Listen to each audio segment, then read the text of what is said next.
She was crawling through the desert dirt, fingernails broken and bloody, dragging herself toward water she would never reach. The vultures were already circling. Her back was a map of scars, some fresh, some years old. Her throat bore the fingerprints of the man who swore to love her. When a stranger found her and offered help, she didn't dare beg for rescue. She looked him dead in the eye and said 2 words, "Kill me."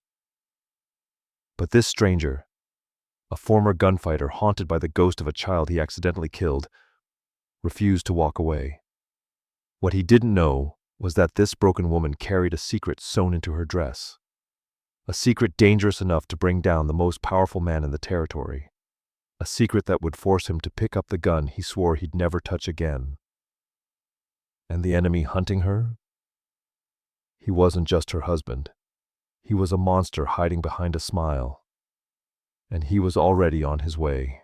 Welcome to Cowboy Chronicles, where the Wild West comes alive through tales of grit, gunsmoke, and love forged in the harshest frontier. If untamed hearts and dusty trails speak to your soul, you're exactly where you belong. This story reminds us that being broken doesn't mean being finished. It means you survived something that tried to destroy you. And sometimes the bravest thing you'll ever do is let someone stand beside you when you've forgotten how to stand alone. If this story moved you, hit that like button and let me know in the comments. What moment hit you the hardest? Share this with someone who needs to hear that it's never too late to start over. And if you haven't already, subscribe and ring that bell so you never miss another story from the frontier. See you on the next ride, partner. The vultures found her first.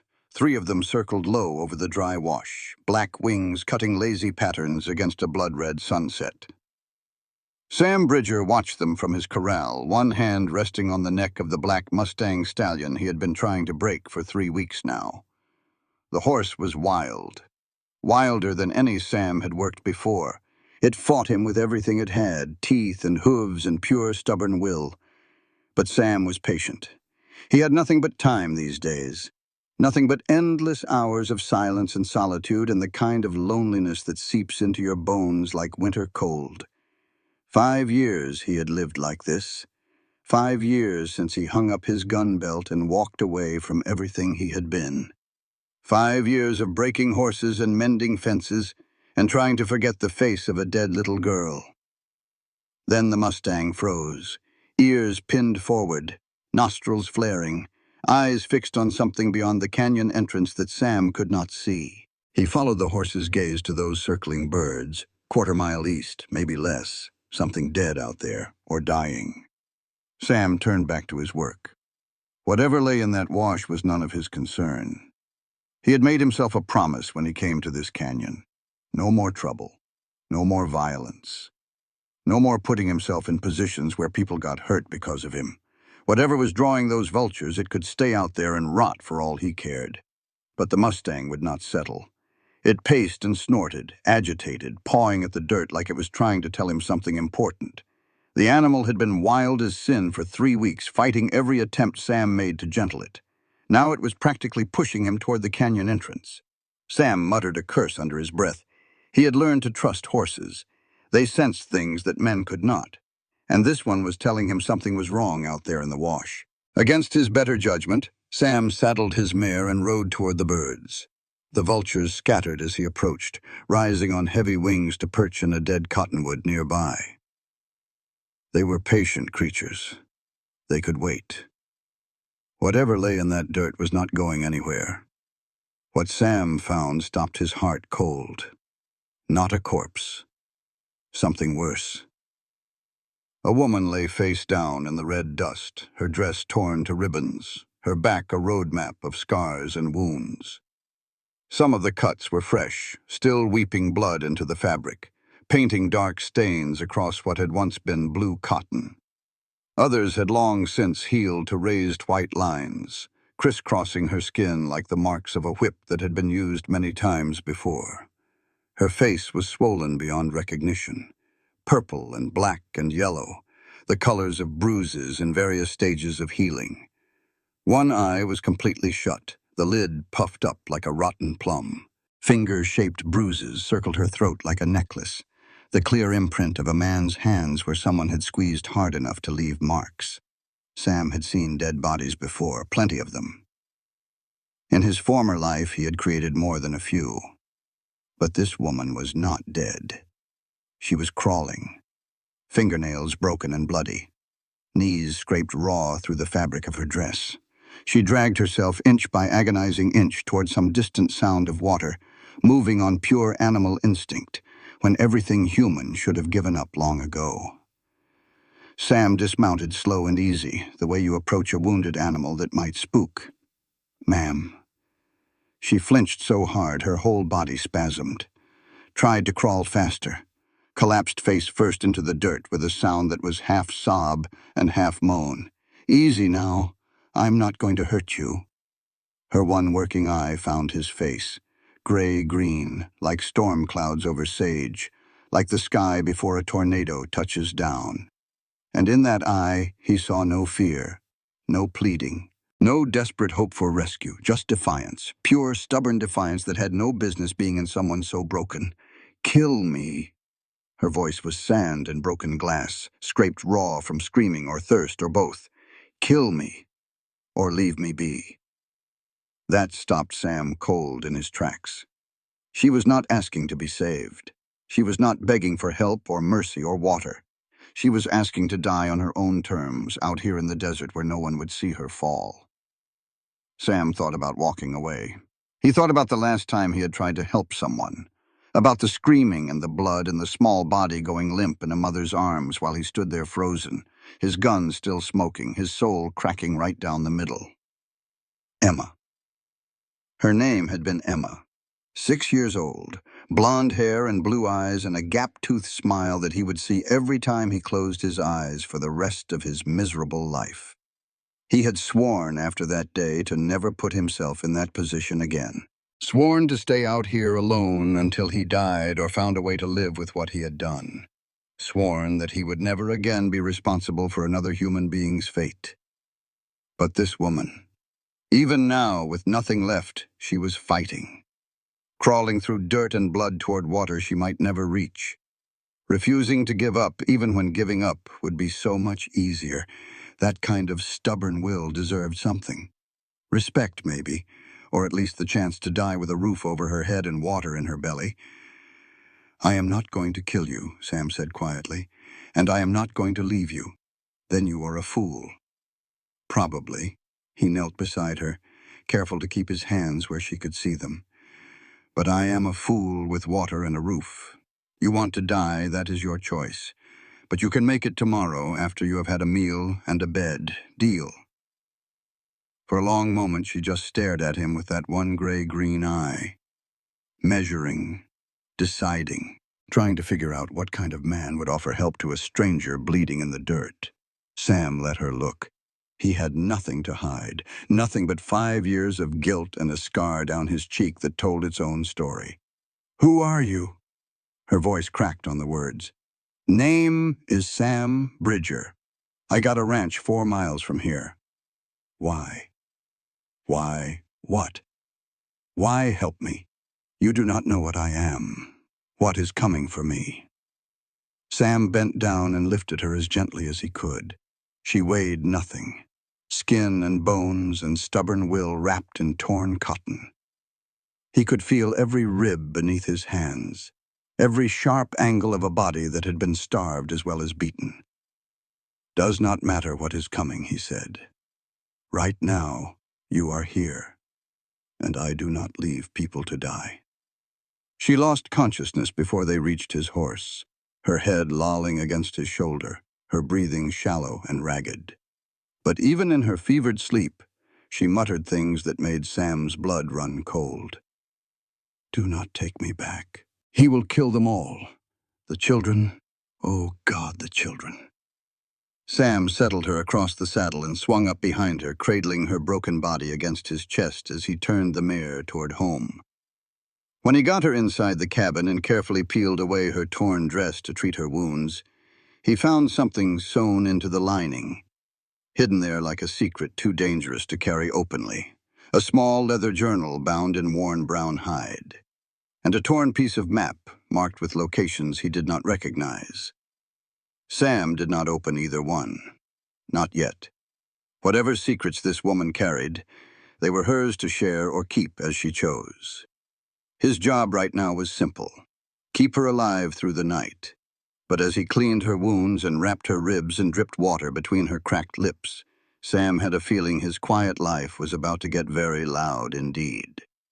The black Mustang outside whinnied once, long and loud, like it was agreeing with him. Clara Wells woke to the smell of coffee and the sound of a man's boots on wooden boards. She did not move, did not open her eyes, did not let her breathing change even slightly from the slow rhythm of sleep. This was how she had survived 4 years with Victor Crane, by being still, by being silent, by never letting him know she was awake until she had catalogued every threat in the room and planned her escape. Old habits died hard. Maybe they never died at all. She lay there beneath the rough wool blanket, taking inventory of her situation the way she had learned to do 1,000 mornings before.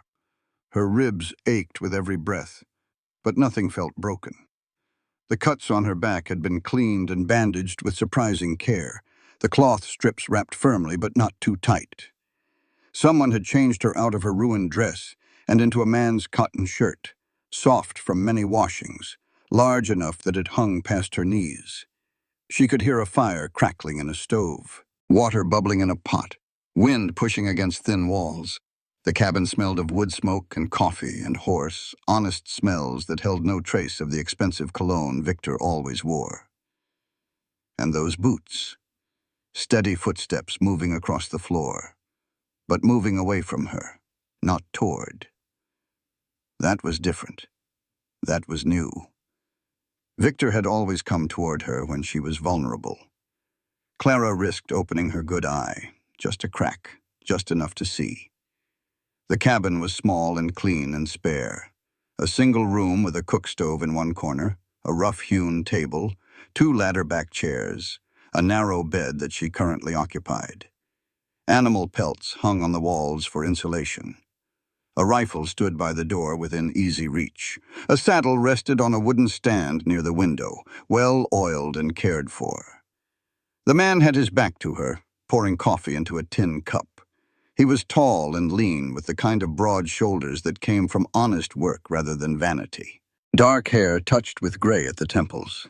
He moved with an economy of motion that spoke of a life spent outdoors, where wasted energy could mean the difference between life and death. When he turned, Clara saw the scar. It ran down his left cheek from just below his eye to the corner of his jaw, a raised white line that must have bled something terrible when it was fresh. The kind of wound you got from a knife, not a fall. The kind of wound you survived because you were lucky or skilled or both. His eyes found hers, and he did not look surprised to see her awake. "You are up." He did not move toward her, just stood there by the stove, keeping distance. "How do you feel?" Clara tried to speak, had to swallow twice before words came, her throat raw and scraped. "Like I got trampled by a herd of cattle." Something flickered across his face. Not quite a smile. "You look about that bad, too." He paused. "Sorry. That was not kind. I have had worse said to me." She pushed herself up against the headboard, wincing at the fire that shot through her back. "Where am I?" "My ranch. Box Canyon, about 10 miles east of Redstone." Redstone. Clara's mind raced behind her careful expression. That was good. Far enough from the Crane estate that Victor's men would not have found her trail yet. Far enough that she might have time to think, to plan, to figure out her next move. Unless time had already run out. How long? 3 days. You had a fever, something fierce. He gestured with the coffee cup. "You want some?" She nodded, watching him pour a second cup from the battered pot on the stove. He brought it toward her, and she tensed automatically, her body preparing for pain even though her mind said this man had shown no sign of violence. He stopped 4 feet from the bed, held out the cup, made her reach for it rather than coming closer. It was such a small thing, such a careful thing, such a deliberate choice to respect her space and let her control the distance between them. And it made something twist in Clara's chest that she thought Victor had long since killed. She took the cup. Their fingers did not touch. "Thank you." He nodded and retreated to the table, lowering himself into a chair with his back to the wall and his face toward both her and the door. She noticed he positioned himself so he was not between her and the exit. Another small thing. Another careful choice. "You've been talking in your sleep," he said. "Names. Annie. Thomas. Little Pete." Clara's hand trembled. Coffee sloshed over the rim and burned her fingers, but she barely felt it. Those names, those precious names, the only family she had ever really had, and she had failed them all. And something about children. He met her eyes directly, not flinching from the bruises or the swelling or the horror of what she must look like. "You want to tell me what that was about?" "No, fair enough." He blew on his coffee, steam rising between them like a curtain. "But I got to tell you something else, too. When I found you, you had some things sewn into your dress. A journal and part of a map. I have not read them." Clara's heart stuttered. "Where are they?" "Hidden. Safe." He watched her face. "They are yours. You can have them whenever you want. But I figure if you sewed them into your clothes, they are important. And if they are important, someone might come looking for them." Clara said nothing. Could not have spoken even if she wanted to. The journal, the evidence. 4 years of secrets and sins and blood, all written in her careful hand. If Victor found out it still existed, if he knew she had not destroyed it in the desert. "Someone already did you a world of hurt," the man continued. "Beat you bloody and left you in the desert to die slow. That kind of hate does not come from nowhere. That someone got a name." She set down the coffee cup because she could not hold it steady anymore. Her hands were shaking too badly. Her whole body was shaking. "Does it matter?" "It might. If he comes here looking, he will." Clara met Sam Bridger's eyes. "And when he does, he will not just kill me. He will kill anyone who helped me, anyone who even looked at me with kindness, anyone who gave me a cup of water or a bed to sleep in." She paused. "You still want to know his name?" Sam Bridger did not look away, did not flinch, did not suddenly remember urgent business elsewhere the way sensible men did when they learned what kind of trouble she carried. He just sat there with his coffee and his scarred face and his steady eyes, waiting. "I have been a lot of things in my life," he said finally. "Some of them pretty bad. But I have never been the kind of man who turns away from someone in trouble because I am scared of getting hurt. You should be scared. Maybe, but I am not. So you can tell me or not tell me. Stay here and heal up or ride out tomorrow, your choice." His voice was calm and even. "I will not force you into anything." Clara stared at him. In 4 years with Victor, she had learned to read men the way other women learn to read books. She had studied their cruelty, their wants, their weaknesses.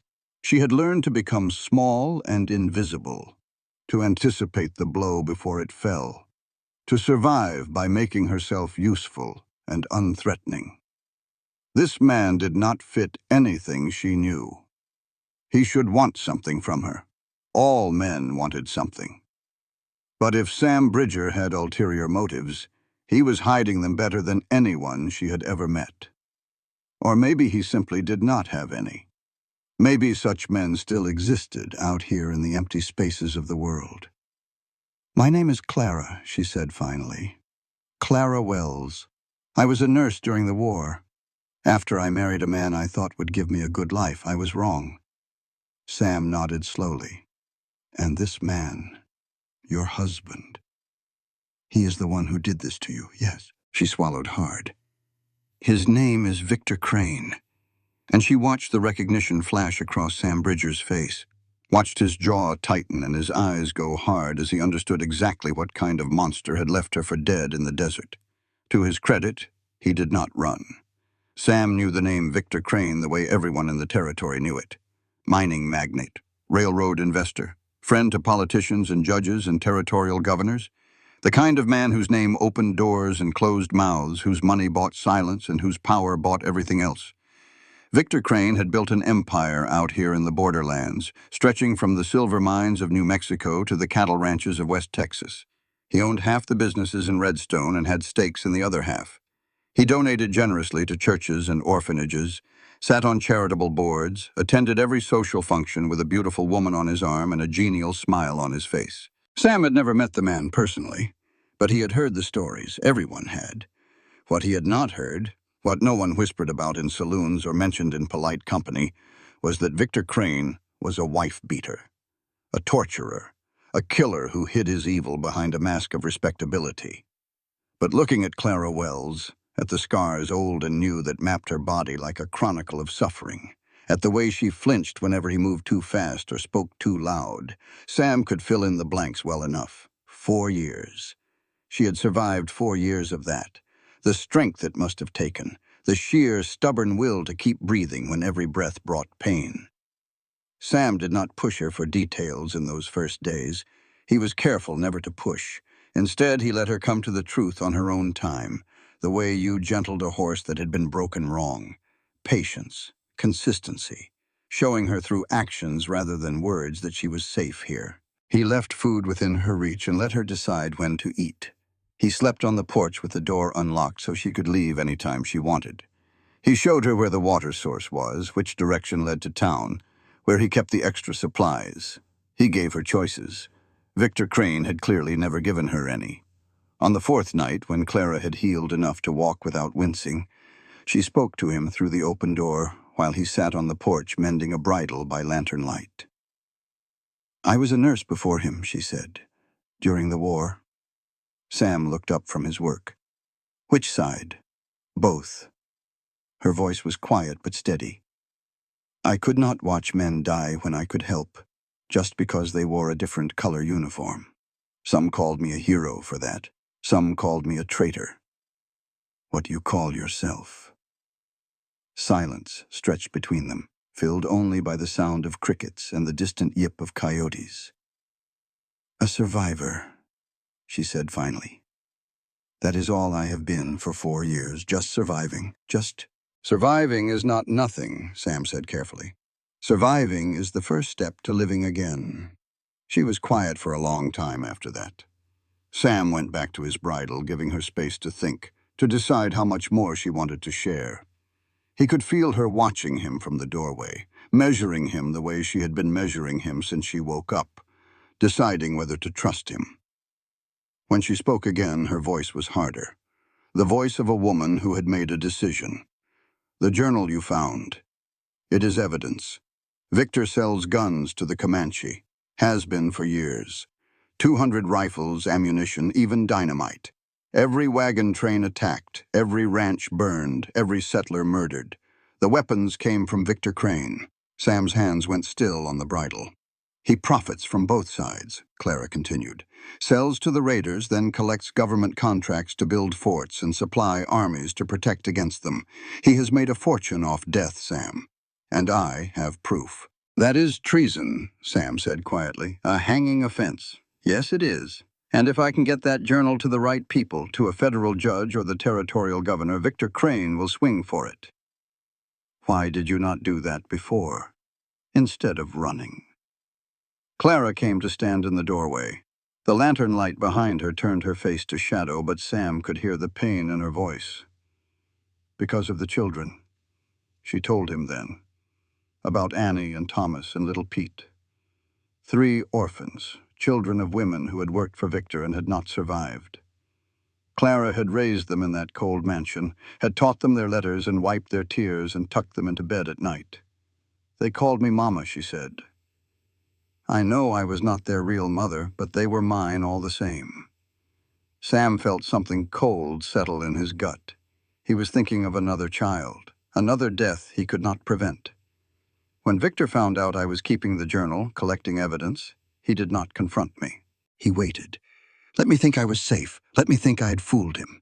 Then one night he called me to the parlor. The children were there. He made me watch while his men. She could not finish. Did not need to. Sam stood up slowly. His hands were shaking. The bridle fell to the porch floor, forgotten. 3 children, Clara said. 7 years old, 5 years old, 3 years old. Gone. Because I tried to fight back. Then he beat me until I could not stand, she continued, and had his men dump me in the desert to die slow. He wanted me to suffer, Sam. Wanted me to have plenty of time to think about what I had done before the vultures picked my bones clean. But you did not die. No. Clara lifted her chin. Those children died because I tried to fight back. I will not let their deaths mean nothing. I am going to destroy Victor Crane if it is the last thing I do. Before Sam could respond, before he could tell her that he would help, that he would stand with her against all the forces of hell, if that was what it took, he heard hoofbeats in the canyon. His hand went to the rifle by the door. First time he had touched it in 5 years. Get inside. Hide. But when the rider came into view, silhouetted against the stars, Sam lowered the weapon slightly. He knew this man. Elijah Crow swung down from his horse, dusty and hard-ridden, his face grim beneath his flat-brimmed hat. He was half Comanche on his mother's side, one of the best trackers in the territory, and the closest thing Sam had to a friend since he had given up his old life. Sam, we need to talk. Eli, did not expect to see you out here. Eli's eyes moved to the cabin, to the shadow behind the curtain where Clara was watching. That her, the Crane woman. Sam's blood went cold as river ice in January. What did you say? Victor Crane's wife. Word is she ran off 3 weeks ago with something valuable. Word is he is offering $5,000 for her return. Eli's jaw tightened. Alive. He wants to kill her himself. How do you know about this?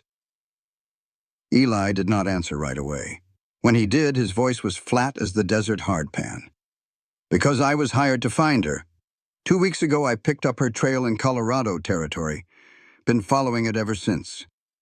Sam raised the rifle. His hands were steady now. The old instincts coming back like they had never left. Then we got a problem. We do. But not the one you think. Eli dismounted slowly, hands visible, making no move toward his own weapons. I am not here to collect her, Sam. I am here to warn you. Warn me about what? Victor Crane did not just send me. He sent Los Diablos. 12 of the meanest killers west of the Mississippi, men who would slit their own mothers' throats for $1. And they are already in Redstone, Sam. Asking questions, showing her picture around. They are coming here. They are coming everywhere. Eli met his eyes. And when they find her, they will not be as gentle as I would have been. Morning light found the 3 of them on Sam's porch, wary as circling wolves deciding whether to fight or flee. Clara had emerged from the cabin with a kitchen knife hidden in her sleeve. She had heard everything through the thin walls, every word of Eli's warning, and she was not about to trust a man who had been hunting her just because he claimed to have had a change of heart. You were hunting me, she said to Eli. Not a question. A statement of fact, hard and cold as iron. I was. And now. Eli looked at her for a long moment. At the healing bruises and the haunted eyes and the way she held herself like a cornered animal ready to fight or run. He had tracked dangerous men across half the frontier, but he had never seen anyone who looked quite so much like they had already been to hell and were just waiting to find out if they would be sent back. Now I am not. He turned to Sam. I know what Victor Crane is. I know what he does to women who displease him. My mother. He stopped, jaw working like he was chewing on words that tasted bitter. Let me just say, I got personal reasons to want him dead that have nothing to do with money. Why should we trust you? Clara demanded. You just admitted you were paid to drag me back to the man who left me for dead. You should not trust me. Trust gets people killed in my experience. Eli sat down heavily on the porch steps, suddenly looking exhausted. But I got information you need, and you got something I want. What is that? A chance to watch Victor Crane hang for his crimes. They talked until noon, laying out what each of them knew and did not know. Eli had been tracking Clara for 2 weeks, long enough to learn that she was not the only one collecting evidence against Victor Crane. Long enough to learn that the rot in the Crane empire went deeper than even Clara suspected. Victor is not the real power in that family, Eli said. His younger brother Marcus, he is the one pulling the strings. Victor is just the public face, the name everyone knows. Marcus operates from the shadows. Never shows himself, never leaves evidence, never takes risks. I have never even met Marcus, Clara said slowly. Victor mentioned him sometimes, called him the careful one. He is careful. Eli's expression darkened. And patient. He has been building that empire for 20 years, always staying 3 steps ahead of anyone who might threaten it. If something happens to Victor, Marcus will take over. And Marcus does not make mistakes. There was something else, too. Something that made Clara's stomach drop. A federal marshal named Thomas Harding had been traveling with Victor, supposedly as an ally. Word on the street said they were thick as thieves, old friends who went way back. Then we cannot go to the law for help, Clara said bitterly, if the marshal is in Victor's pocket. Maybe, Eli said. Maybe not. I'm not sure Harding is what he appears to be. But we will not know for certain until we get to Redstone. Sam had been quiet through most of this, listening and thinking. Now he spoke up. We need to move. Today. If Los Diablos are already searching, it is only a matter of time before they find this canyon. We need to be gone before then. They rode out within the hour. Clara took nothing but the clothes on her back and 3 small braided bracelets that she tucked carefully against her heart, hidden beneath her shirt where no one could see. The children made them for me, she said when Sam noticed. Annie was learning to braid. She practiced on scraps of leather until her fingers bled. Clara's voice caught. It is all I have left of them. They pushed hard into the Badlands, where the terrain would slow pursuit. Narrow canyons and box arroyos, places where horses had to pick their way carefully, and a small group could stay hidden from a larger force. During the day, they hid in caves and shallow overhangs, sleeping in shifts while one person kept watch. At night, they traveled by starlight, following trails that only Sam and Eli knew, staying 1 step ahead of hunters who knew this land almost as well as they did. In the stolen moments of rest, Sam taught Clara to survive. How to read terrain for signs of water. How to identify plants that were safe to eat and those that would make you sick or dead. How to move silently through brush without leaving tracks. How to use a knife when a gun was not an option. I do not want you to kill anyone, Sam said, showing her how to hold the blade so it would not be knocked from her grip. I want you to survive. If someone grabs you, if they get too close, you go for the soft places. Eyes, throat, groin. Anywhere that hurts enough to make them let go. 1 chance, Clara, make it count. She learned fast. Faster than anyone he had ever taught. Like she had been waiting her whole life for someone to show her how to fight back, instead of just endure. On the 3rd night, camped in a shallow cave while rain poured down outside, she asked him about his scar. Sam was quiet for a long time.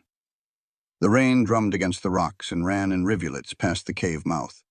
And Clara waited, patient as the stones. You know the name, the silent gun, he said finally. Everyone knows that name. Clara's voice was careful. Bounty hunter. 47 kills before he disappeared. They said he never spoke a word before he drew. They said right.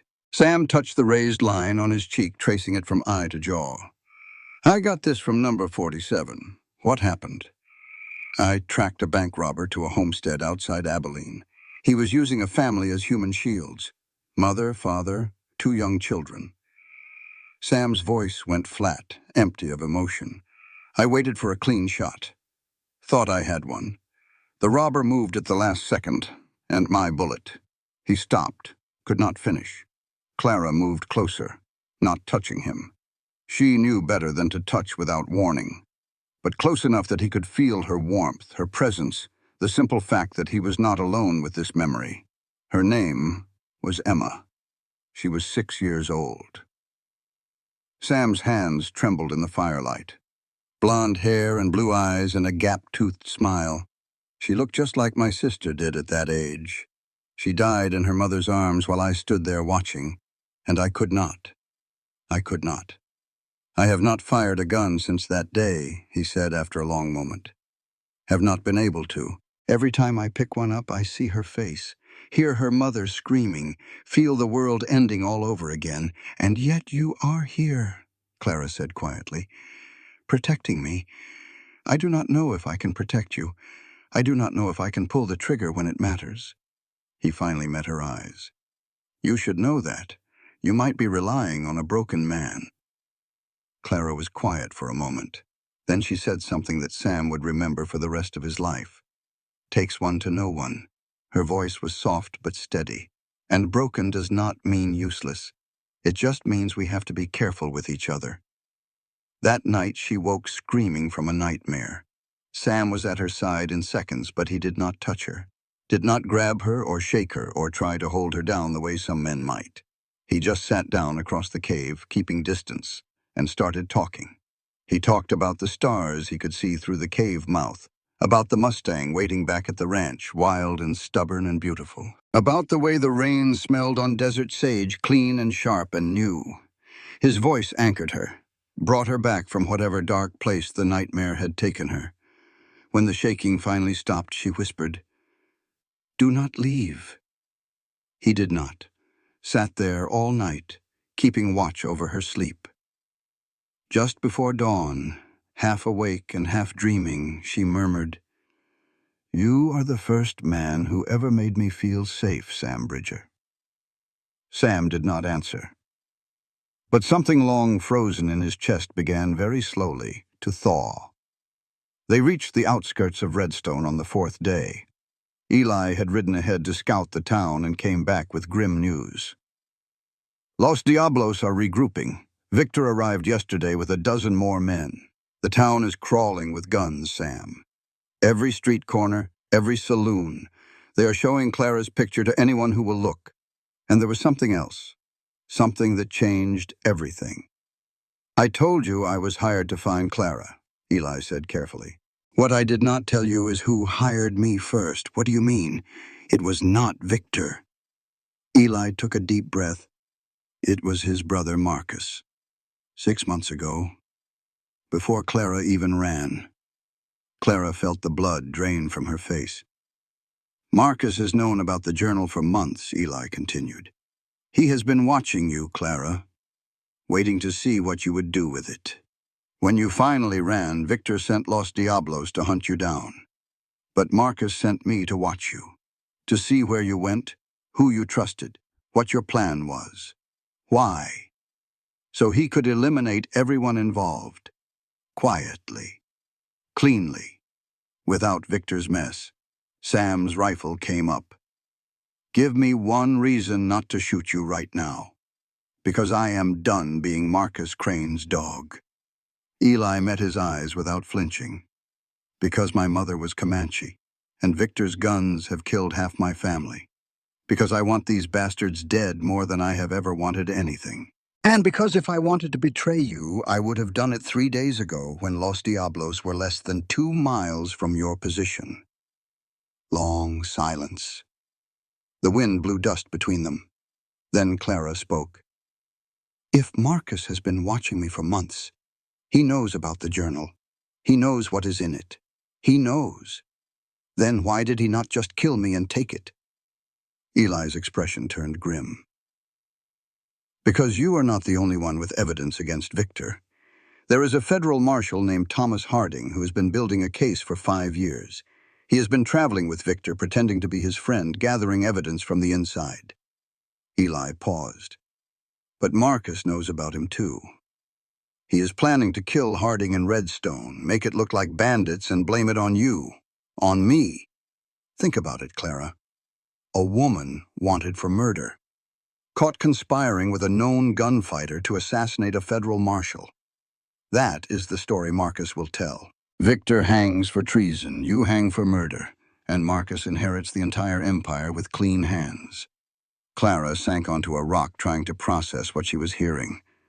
We are walking into a trap. Yes. Sam lowered his rifle slowly. Then we need to spring it before it closes. They split up to enter town. Safer that way. Less likely to be noticed. Clara went to Ruby McAllister's Red Diamond Saloon, disguised with her hair pinned up under a hat and a shawl covering half her face. Ruby was a legend in these parts, former working girl who had clawed her way to power and now ran an underground network helping women escape bad situations. Victor's men had killed 3 of her girls the previous year. She had no love for the Crane family. She took one look at Clara's bruised face and did not ask questions. "Anyone running from that devil is welcome under my roof," she said flatly. "Come. There is a room upstairs where no one will think to look." Meanwhile, Sam found a vantage point overlooking Victor's hotel. He settled in to watch, trying to get a sense of the enemy's movements and numbers. He had been there 2 hours when someone pressed a gun to his back. "Do not move. Do not speak." He was escorted into an alley, rough hands spinning him around to face a weathered man with gray hair and hard eyes. A marshal's star glinted on his chest, half hidden beneath the fold of his coat. Sam Bridger, the silent gun. Marshal Thomas Harding's voice was low and rough. "I have been wanting to meet you for a long time. That's so. I know you have the woman. I know you have the journal." Harding's eyes were unreadable. "I need both, so you can hand them over to Victor." Something flickered across the marshal's face. Pain, anger, something that looked almost like hope. "Victor Crane is going to hang," Harding said quietly, "whether he knows it yet or not. And I am the one who is going to put the rope around his neck." He pulled out a thick envelope and pressed it into Sam's hands. 5 years of evidence, witness statements, transaction records, coded messages I intercepted from his office. Everything I need to bring him down except one thing. Clara's journal, with names and dates that corroborate everything I have gathered. Why should I trust you? You should not. But consider this. If I wanted Clara dead, I could have told Victor where she is hiding an hour ago. Instead, I am here, alone, asking for your help. Sam studied the man's face. There was something familiar about him, though they had never met. Something in the eyes, the shape of the jaw. "Why do you care so much about what happens to her?" Harding was quiet for a long moment. Then he reached into his coat and pulled out an old photograph, faded and worn from being handled too many times. A young woman with gray-green eyes holding an infant in her arms. Her name was Margaret Wells. 28 years ago, I got her pregnant and abandoned her because I was a drunk and a coward who cared more about my career than my family. Harding's voice cracked. Clara is my daughter, and I have spent half my life trying to make up for what I did. Sam felt the ground shift beneath him. Does she know? No, Margaret never told her. Let her believe her father died before she was born. Harding put the photograph away. I'm not asking for a relationship. I'm not asking for forgiveness. I just want to keep her alive long enough for it to matter that she survived. That night, they gathered in Ruby's back room.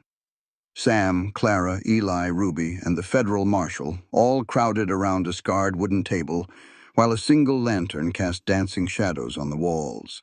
Clara looked at Harding with suspicion she did not try to hide. You rode into town with Victor. You have been at his side for weeks. Why should I believe you are not just another one of his dogs? Because I have spent 5 years building a case against him. Harding slid his envelope across the table. Risked my life every day to gather evidence while pretending to be his friend. This is everything I have.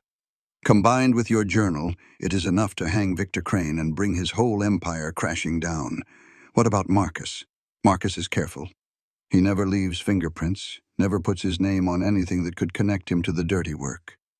But if we take Victor down publicly enough, loudly enough, Marcus will have to make a choice. Disappear into the shadows forever, or come out to try and save the family business. Either way, he loses. Ruby leaned forward. So what is the plan, Marshal? You did not risk all our necks just to chat. They laid it out piece by piece. First, Clara's journal and Harding's evidence would be sent to the territorial governor in Santa Fe via Ruby's underground network. Multiple copies, multiple routes, so that even if some were intercepted, others would get through. Second, they would leak false information to Los Diablos about a rival buyer for Victor's guns, create chaos and suspicion within his own ranks, make him paranoid enough to make mistakes. Third, and most dangerous, Clara would confront Victor publicly, in front of witnesses, accuse him of his crimes where everyone could hear. If Victor reacts with violence, Harding said, and he will, I arrest him on the spot with full legal authority. The charges will stick because we have the evidence to back them up. It is risky, Eli said. Too many things can go wrong. Everything can go wrong, Clara agreed. But I am done hiding. I am done being afraid. Victor took everything from me. My freedom, my children, my dignity, my ability to trust. She straightened her shoulders. I want him to see my face when it all falls apart. I want him to know that the woman he threw away like garbage is the one who destroyed him. As the meeting broke up, Harding caught Clara by the door. There is something I need to tell you, he said quietly. About your mother. But before he could finish, gunfire erupted outside. The Red Diamond's windows exploded inward, glass flying like deadly rain. Screams and shouts filled the night.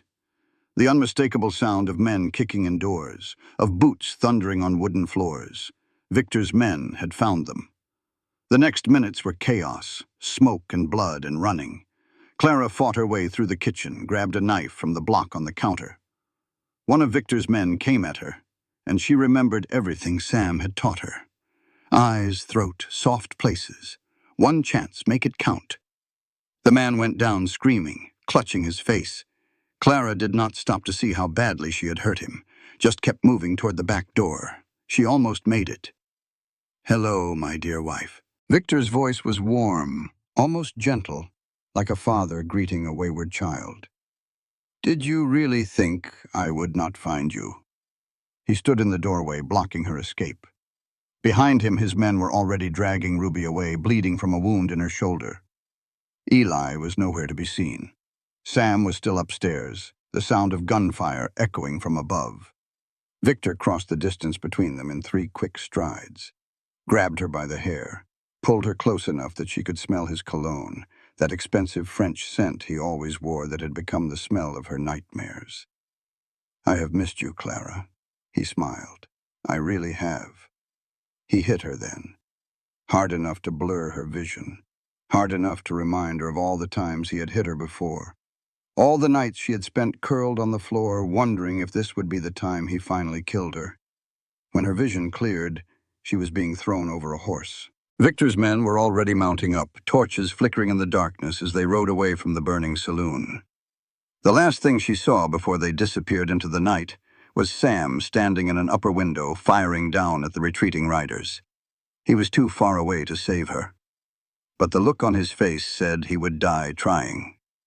Victor's mansion rose from the desert like a monument to power and cruelty. It was beautiful in its way. Tall white columns and wide verandas, expensive furniture imported from the east, crystal chandeliers that caught the light and scattered it like diamonds. A house that spoke of wealth and taste and civilized living. Clara knew better. She knew the rooms where the screaming happened, the cellars where people disappeared, the cold, empty spaces where love and warmth and human kindness had been replaced by fear and pain and control. Victor took her to her old room, the one she had been locked in for 4 years, the one where she had learned to count the cracks in the ceiling, to measure time by the shadows moving across the floor, to disappear so far inside herself that sometimes she forgot she existed at all. Welcome home, Victor said, closing the door behind them. We have so much to catch up on. Go to hell. Such language. He circled her slowly, the way a cat circles a wounded mouse. I see your cowboy has not taught you proper manners. Sam Bridger, is it not? The famous silent gun. Quite a protector you found for yourself. He will come for me. I certainly hope so. Victor smiled. I have a dozen of my best men waiting for him. He will not get within a mile of this house before they cut him down. And you, my darling wife, are going to watch it happen. Over the next 2 days, Victor did not use physical violence. He used something worse. Hope. He showed her sketches of Sam, done by men who had been watching the outskirts of his property. My trackers have found his trail. It is only a matter of time now. He described in detail what would happen when Sam was caught, what his men would do to Marshall Harding, to Ruby, to Eli, to anyone who had ever helped Clara escape. You can stop it, Victor said softly. Tell me where you sent the journal. Tell me who else knows. Tell me everything, and I will make their deaths quick and painless. A mercy, really, considering what they have done. Go to hell. Victor sighed. I was hoping you would be reasonable. He opened the door. 2 of his men dragged in a young woman, one of Ruby's girls, barely more than a child, who had not been quick enough to escape when the saloon burned. This is your fault, Clara. Victor's voice was soft, almost tender. Remember that. What happened next, Clara could not stop, could only watch, could only scream herself hoarse, could only add another face to the nightmares she would carry for the rest of her life. Meanwhile, Sam was rallying what forces he could. Eli had survived the attack on the saloon. So had 3 of his Comanche contacts, men who had their own reasons to want Victor Crane dead. Marshall Harding was wounded but determined, his arm in a sling but his gun hand steady. Ruby, her shoulder bandaged, was coordinating from a safe house on the edge of town. 5 of them against an army. The plan was desperate. Hit the estate at night during the shift change when security was at its thinnest. An old mine shaft connected to the cellars beneath the mansion. They would go in quiet and come out loud. Sam. Eli caught his arm as they prepared to move. You know what this means. If we get in there, if we find her, you will have to use your gun. I know. Can you do it? After 5 years. Can you pull the trigger when it counts? Sam looked down at his hands. The same hands that had killed a little girl. The same hands that had been shaking for 5 years every time he even thought about picking up a weapon. For Clara, he said quietly, I can do anything. They went in under cover of darkness. The mine shaft was narrow and cramped, old timbers creaking overhead. Sam led the way, a lantern in one hand and his pistol in the other. Behind him, Eli moved like a ghost, making no sound at all. They emerged in the wine cellar beneath the mansion, 2 guards at the door. Eli took them both before they could make a sound, his knife flashing silver in the dim light. Sam picked up his gun. His hands shook. He saw Emma's face, the little girl he had killed, saw her eyes going wide with shock, heard her mother scream, felt the world cracking open beneath his feet. Sam, Eli's voice was urgent. We do not have time for this. I know.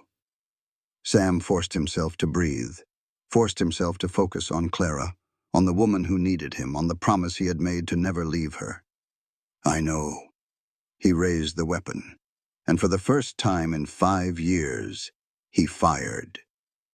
The guard dropped without a sound. Sam's hands were still shaking, but the shot was clean, professional, like the muscle memory had never left, just been buried under 5 years of guilt and grief. The silent gun had returned. They fought their way to the cellar where Clara was being held. Sam killed 3 men in rapid succession, quick, efficient, emotionless. Each shot placed with the deadly precision that had made him famous, and the cold detachment that had made him feared. The cell door was locked. Sam shot it open. Clara was huddled in the corner, blood on her clothes that was not her own. Her eyes were vacant, seeing horrors that were no longer there. Clara. Sam knelt in front of her, careful not to touch her without permission. It is me. It is Sam. I came for you, just like I promised. Slowly, her eyes focused. Sam, I am here. Can you walk? She nodded, took his hand, let him pull her to her feet. They were halfway to the exit when the lights came on. Victor Crane stood at the end of the corridor, flanked by 10 armed men. Mr. Bridger. His smile was cold and cruel. I was wondering when you would arrive. Victor's eyes moved from Sam to Clara to their joined hands, and something ugly flickered across his face. How touching. The broken gunfighter and the broken wife. You truly deserve each other. Let us walk out of here, Sam said quietly, and nobody else has to die. Oh, I think quite a few more people have to die. Victor gestured, and his men parted to reveal Marshal Harding, beaten and bleeding, hands bound behind his back. Starting with the traitor who helped you get inside. Marshal Thomas Harding, Victor continued. Federal lawman. Secret investigator. His smile turned cruel. And Clara's long-lost daddy. Did she tell you about that, Sam? Did she even know? Sam felt Clara stiffen beside him. What is he talking about? Your mother was Margaret Wells. Pretty little thing. She got pregnant at 17 by a worthless drunk of a deputy who ran off rather than do the right thing and marry her. Victor laughed. That deputy is now a federal marshal who has spent the last 5 years trying to save the daughter he abandoned. Family reunions are so heartwarming, do you not think? Clara's face went blank with shock. In the chaos of that moment, Eli made his move. He killed the lights with a well-placed shot at the oil lamp, then threw smoke bombs that filled the corridor with choking gray clouds. Gunfire erupted from every direction, muzzle flashes lighting up the darkness like lightning. Sam grabbed Clara and ran. They made it through the chaos somehow, stumbling upstairs and through rooms and finally out into the cool night air. Eli was right behind them, half carrying the wounded Harding. But when they reached the horses, when they turned to make sure everyone was accounted for, Clara was gone. Sam spun around, saw her being thrown over a horse by one of Victor's men, saw Victor himself swinging into the saddle, spurring his mount toward the Mexican border. He did not hesitate. Sam vaulted onto the black Mustang, the wild stallion that had never fully accepted a saddle, and rode after them like the devil himself was on his heels. Victor had a head start. Fresh horses, men to clear the way. But Sam knew this land better than anyone alive. Every shortcut, every hidden trail, every place where a determined man on a fast horse could make up ground. He pushed the Mustang to its limits, and the horse responded like it understood, like it had been waiting its whole life for a ride that truly mattered. He caught up with them at Diablo Canyon, a narrow bridge over a dried riverbed, the only crossing to Mexico for 50 miles. Victor was almost there when Sam appeared on the far side, blocking his escape, alone, wearing his gun belt, hand resting easy on the grip of his Colt. "Let her go, Crane," Victor laughed. "Or what? You will shoot me, with your famous shaking hands." He dragged Clara in front of him like a shield, pressing his pistol to her temple. "I know all about you, Bridger. The mighty silent gun, undone by a dead little girl. Do you still see her face when you close your eyes? Every day. Then you know you cannot take this shot. Not with Clara so close." Victor's smile widened. "Ride away, and maybe I will let you live. I am not here to shoot you. Number 1, I am here to give you a choice." Sam dismounted slowly, hands visible, no threat in his posture. "Let Clara go, and you can ride to Mexico. Start over, disappear. The evidence is already on its way to the governor. Your empire is finished. The only question is whether you spend the rest of your life free in Mexico or swing from a rope in Texas." For just a moment, Victor seemed to consider it. Then his face twisted with rage. "I think I would rather kill you both." He raised his gun. Clara moved first. The knife Sam had taught her to use, the one she had kept hidden in her sleeve through everything, plunged into Victor's gun hand. He screamed and dropped the weapon, and in that instant of distraction, Sam drew. Fired. One shot. Victor Crane fell from his horse with a hole in his chest where his black heart used to be. He was dead before he hit the ground. Clara stumbled away from the body and collapsed at the edge of the bridge, shaking so hard she could barely breathe. Sam holstered his gun and went to her, kneeling in the dust beside her. "Is it over?" Her voice was barely a whisper. "Is it really over? Victor is over." Sam touched her face, gentle as a prayer. "But Marcus is still out there." "I know." Clara met his eyes. "I cannot keep running. I cannot keep hiding. If Marcus wants me dead, let him come. I am done being afraid. Then we will face him together." 3 days later, back in Redstone, Clara finally confronted the man who claimed to be her father. Marshal Thomas Harding was sitting up in bed at Ruby's place, pale from blood loss but alive. When Clara walked through the door, his eyes lit up with hope, then dimmed when he saw her expression. "You are angry," he said quietly. "I am a lot of things."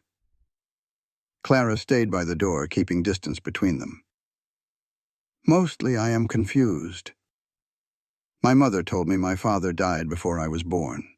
A hero, she said. A good man who would have loved me if he had lived. She was protecting you from the truth, which is—" Harding was silent for a long moment. When he spoke, his voice was rough with old shame. "I was 23, deputy marshal in a nothing town dreaming of bigger things. Your mother was 17. Beautiful. Too good for the likes of me.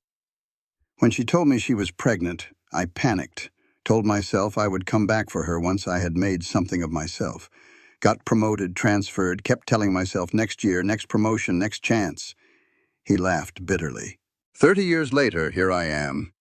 You had 30 years to find us. I did find you. 15 years ago, I came to your mother's door ready to beg her forgiveness." His voice caught. "But she had married another man. A good man who loved her, who provided for you, and you were happy.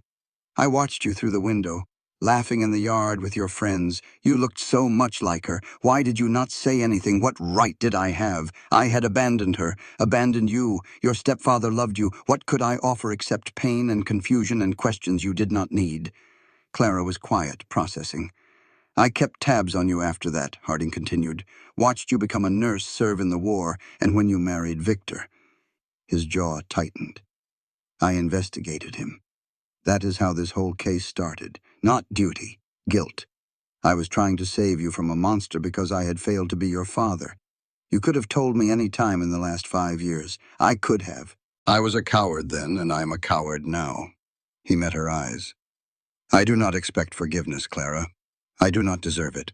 I just want you to know that everything I have done was about trying, just once, to be the father I should have been." Clara stared at him for a long moment. This stranger with her mother's photograph in his coat, 30 years of regret in his eyes.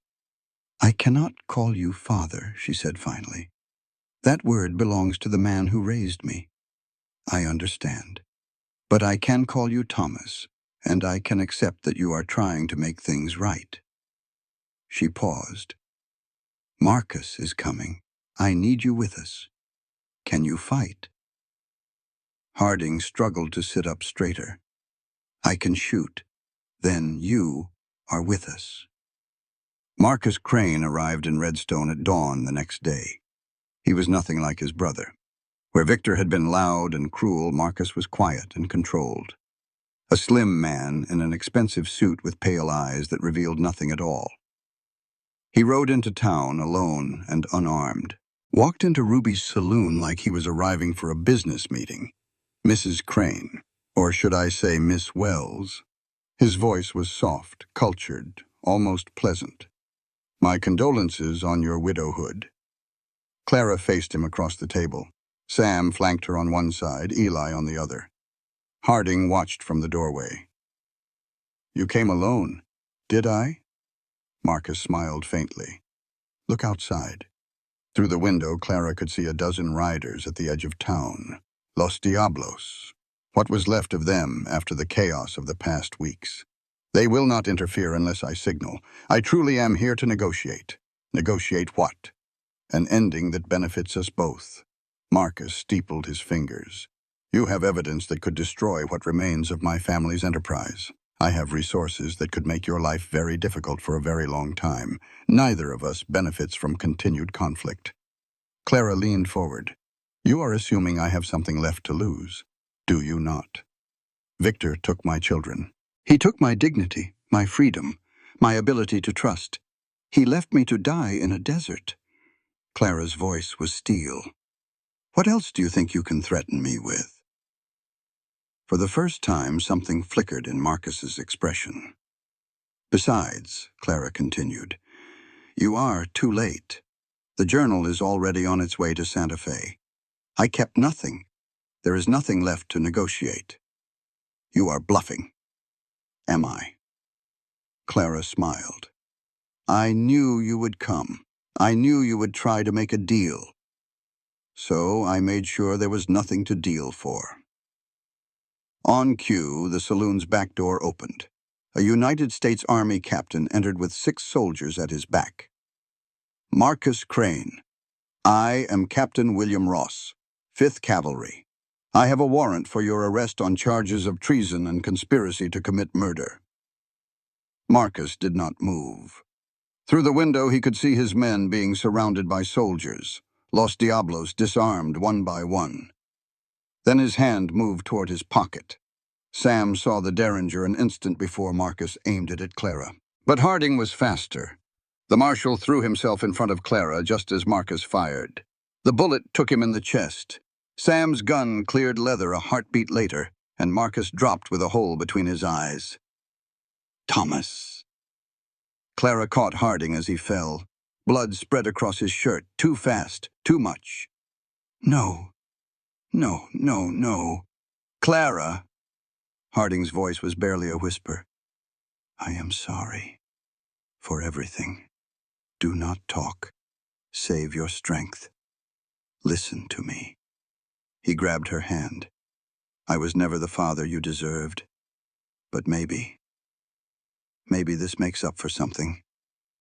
I forgive you, Clara whispered. Do you hear me? I forgive you. Harding smiled. Just barely. Thank you. Daughter. His hand went limp. 1 month later, the trials were over. The newspapers had printed their stories. The territorial governor had made his speeches.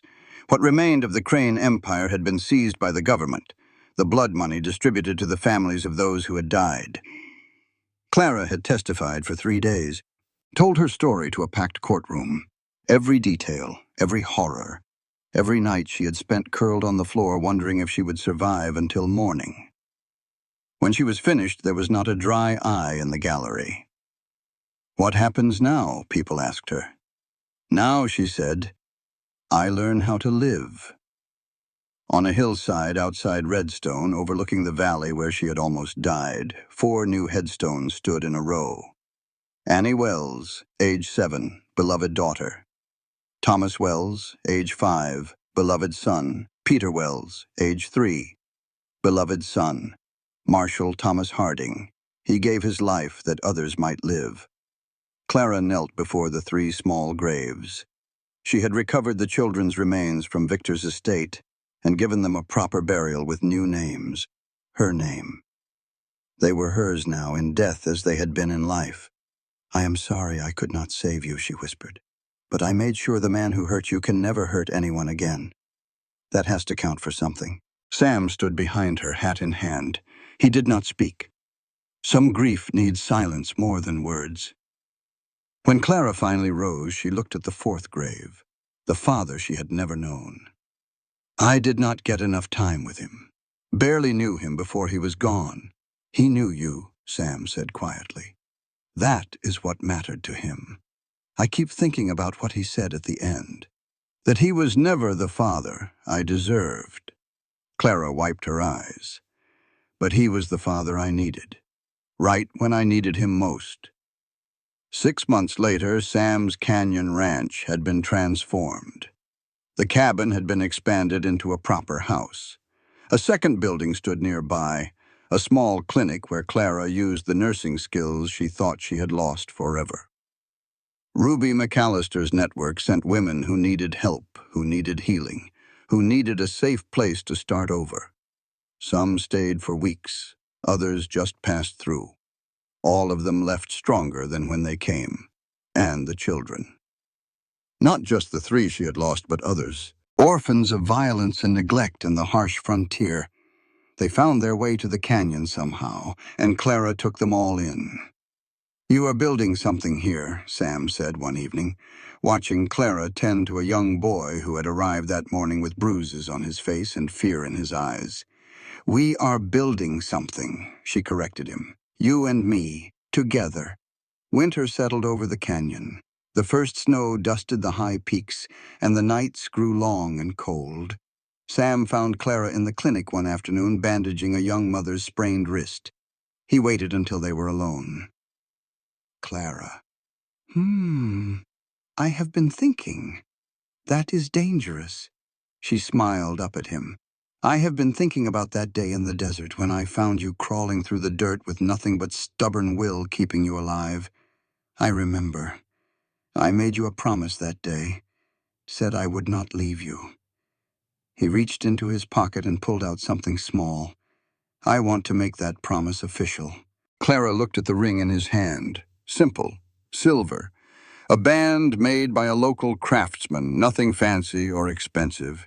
It was perfect. "Sam, I know you have been hurt. I know trust does not come easy for you, and it may never come easy. I am not asking you to forget any of that." He took her hand gently. "I am just asking you to let me spend the rest of my life proving that not all men break their promises." She was quiet for a long time, long enough that Sam started to worry he had made a mistake. Then she spoke. "Do you remember what I said when you found me in that desert? You told me to kill you or leave you alone. And do you remember what you said back?" "I said I was not going to kill you. And I was not going to leave you." Clara slipped the ring onto her finger. "Then I guess this is me saying yes." Spring came to the canyon in a riot of color. Wildflowers bloomed across the valley floor, red and yellow and purple against the green of new grass. The creek ran high with snowmelt, singing over the rocks on its way to somewhere far away. Clara stood on the clinic porch watching Sam teach a group of children how to gentle a young horse. He was patient with them, kind, showing them the same care he had shown her when she was wild and wounded and afraid of everything. Her hand rested on her stomach, just barely rounded now. A secret she had not told him yet. The black Mustang grazed in the corral nearby. It had never fully accepted a saddle, never become truly tame. But it stayed, like it knew this was where it was supposed to be. Sam looked up from his work and caught her eye. Smiled. That rare, genuine smile she had thought she would never see when she first met him. She smiled back. "People ask me how I survived," Clara would tell the women who came to her clinic in the years that followed. "What kept me fighting when everything was lost? The truth is, I did not survive. The woman I was before, Victor's wife, Victor's victim, she died in that desert. She had to die so that someone new could be born. Sam Bridger did not save my life. He gave me a chance to build a new one. The rest I did myself. That is what I tell the broken ones, the beaten ones, the ones who think they are beyond saving. You are not beyond saving. You just need someone to believe in you until you can believe in yourself. And then you need to fight like hell for the future you deserve. I did. And I am still fighting, every single day. The canyon at sunset, golden light spilling over red rock walls, painting everything in shades of amber and rose. Sam and Clara on the porch of the home they had built together, his arm around her shoulders, her head resting against his chest, watching their children, some born to them and some chosen, play in the yard while the light faded and the stars came out one by one. The black Mustang reared on the ridge above, silhouetted against the dying sun, and let out a cry that echoed off the canyon walls, a cry of freedom, a cry of hope, a cry that said against all odds, love had won. This content was carefully researched, developed, and manually edited by our team to deliver meaningful stories with valuable life lessons. Every narrative is crafted to entertain, inspire, and empower our audience. We believe that great stories can change lives, and we are committed to bringing you content that matters. Thank you for being part of our community.